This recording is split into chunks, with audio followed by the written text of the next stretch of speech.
बच्चे तो भगवान का रूप होते हैं, पर जब भी इन्हीं बच्चों को कोई बीमारी असर कर जाती है तो माता पिता बहुत ज़्यादा दुखी हो जाते हैं।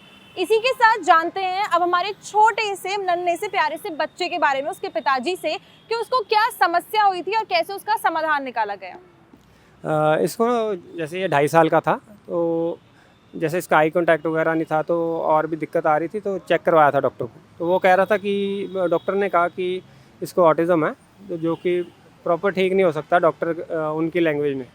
तो फिर जैसे हमने स्टार्टिंग में पहले होम्योपैथिक में गए, तो थोड़ी देर दी, उससे थोड़ा बहुत फ़र्क आया, तो फिर उससे ज़्यादा फ़र्क नहीं आ रहा था। तो जैसे डॉक्टर BRC से हम जुड़े हुए थे कोरोना के टाइम से, तो उस टाइम सर ने अर्थिंग के बारे में बताया।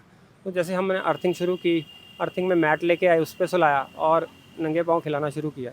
उससे भी काफ़ी फ़र्क आना शुरू हो गया, मतलब। और इसकी दिक्कत मेन आ रही थी, ये खा पी नहीं रहा था प्रॉपर।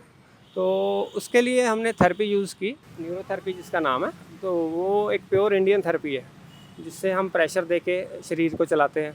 तो वो दी जब, तो उससे इसके डाइजेशन ठीक होना शुरू हो गया।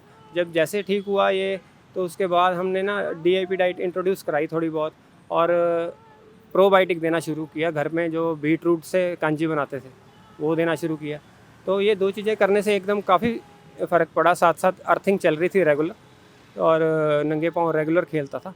तो इससे एकदम फ़र्क आया, जैसे इसकी अंडरस्टैंडिंग लेवल बढ़ गया और स्पीच आनी शुरू होगी थोड़ी थोड़ी, और जैसे शाउटिंग करता था काफ़ी, वो भी कम होगी। अब ऐसी अब ये प्रॉपर प्रोटोकॉल फॉलो किए, ज़्यादा देर नहीं हुई हमें, अभी 1.5-2 महीने ही हुए।